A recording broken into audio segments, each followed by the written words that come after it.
Hello, I'm Marjorie the Love Doctor, and welcome back. Welcome to Wind Beneath His Wings School of Marriage.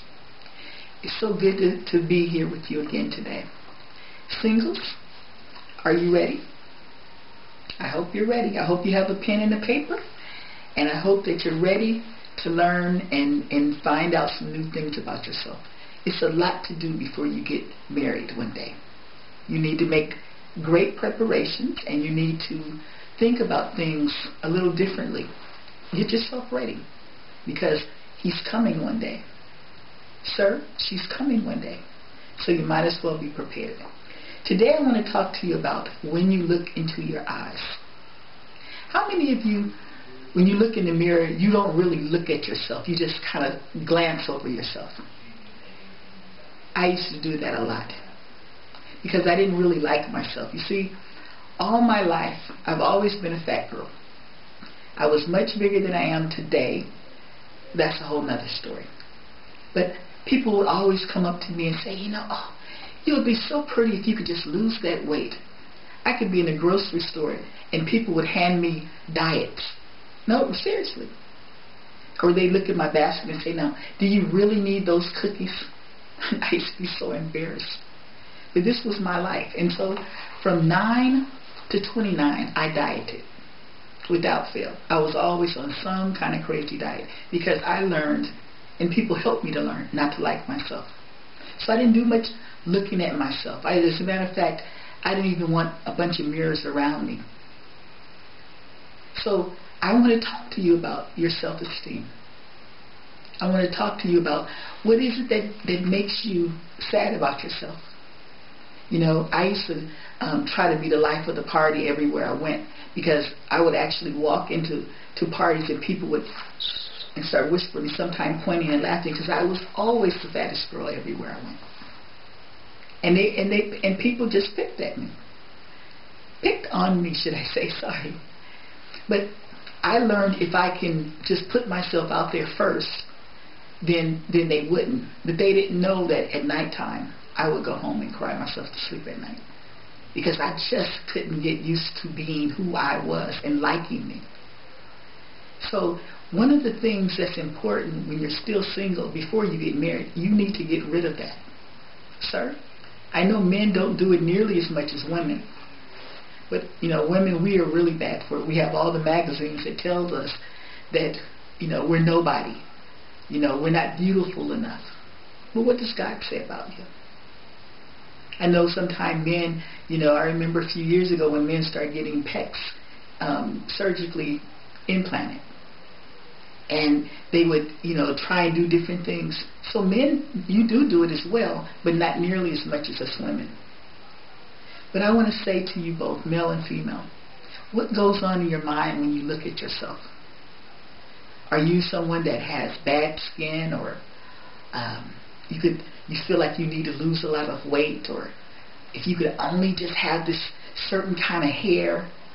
What's going on inside of you? I want to talk to you about the day that my life was changed. I had just turned 30. A week before my 30th birthday. And I had decided that I was going to go and have a consultation for surgery. I was going to have the liposuction on my thighs and on my belly and out of my bum. And then I was going to have them, staple my stomach. And as I'm, getting ready and stuff, and I go to make up my bed, and I remember when I went to reach to tuck my covers in, the Lord said to me, I love your body just the way it is, but you don't like it. And I don't like it. I said, I'm tired of dieting. I'm tired of people ridiculing me. I'm just tired of it. And he said, what do you think about every time you say something about your body? What do you think happens with it? He said, your body is alive. It responds to what you say. Every time you look at yourself and you just say, oh, I hate my thighs, or I hate my nose, or whatever it is that you say that you continuously say you hate. Lord said, why would it respond to you? Why would it do what you want it to do if you're always bad-mouthing it? He said, what would happen If you had a friend and you went and said to your friend every day, "Oh, I hate that what you have on. Oh, I hate your hair. I hate this, I hate that." And I thought about it for a few minutes and I said, "I guess we wouldn't be friends very long." He said, "Exactly." He said, "I want you, starting today," he said, "I want you to start going to the mirror and I want you to start touching the part of you that you hate." He said, "And tell it that I love you. While you're touching yourself, say, I love you. Look yourself in the eye." Well, it sounded simple enough. So I remember going downstairs to my lounge, and we had a real thin mirror there. It was so narrow if you were close to it, you couldn't even see your whole face. So I started there because I didn't really want to look at me. And so I stood there in front of the mirror and I looked at my face, and then I just dropped my head and I started crying. So I thought, okay, I'll start tomorrow. Did the same thing, same reaction. I couldn't do it.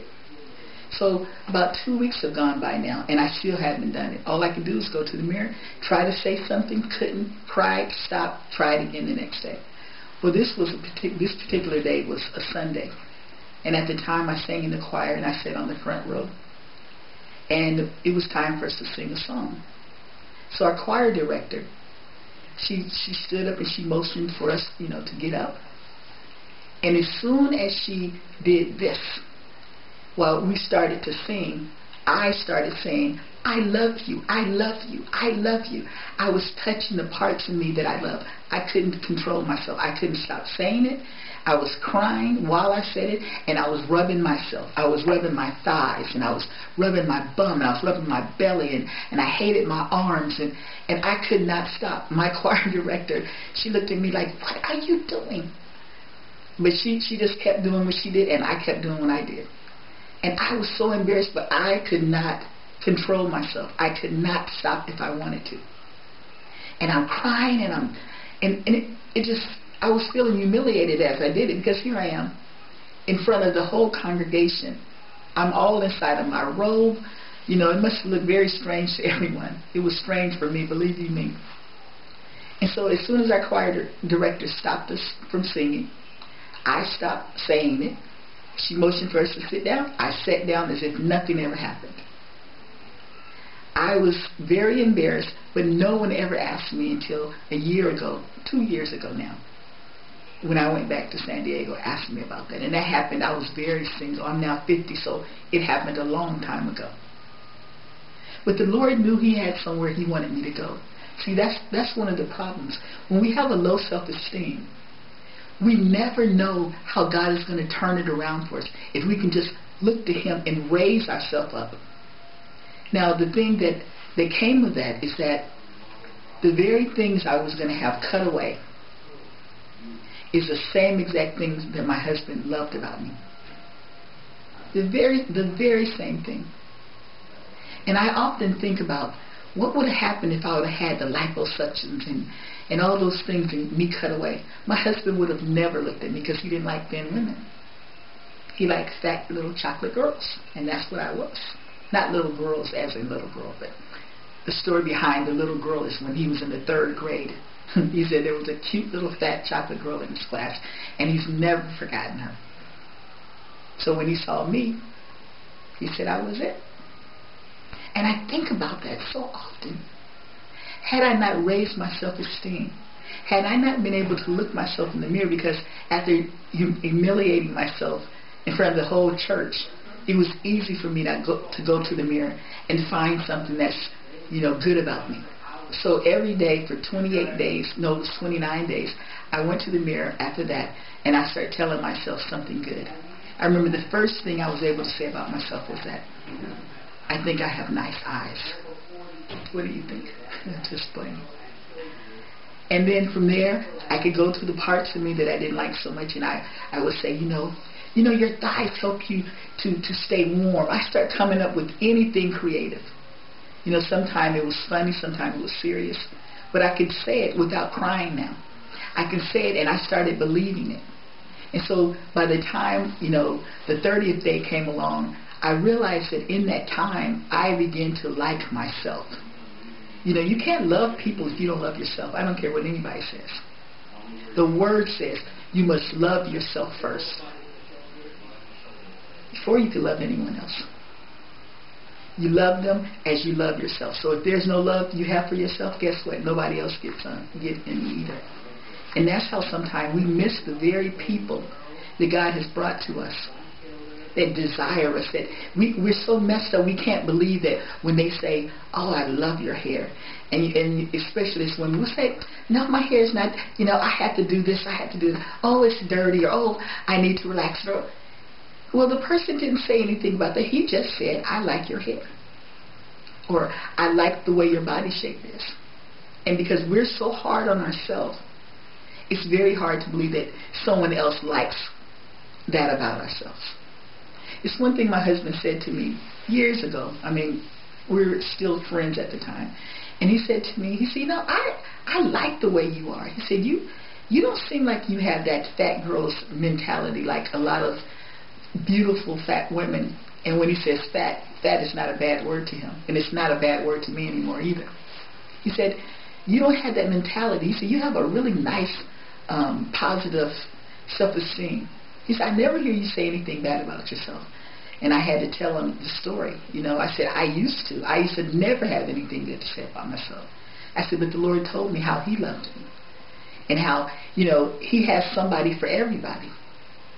And I said, remember the week I met you and I was showing you my after pictures for my not a diet. I never went on another diet when the Lord told me that. And He just told me to exercise minimum 10 minutes a day and to do my mirror work. And whenever I felt, you know, was having a hard time with it, do my mirror work.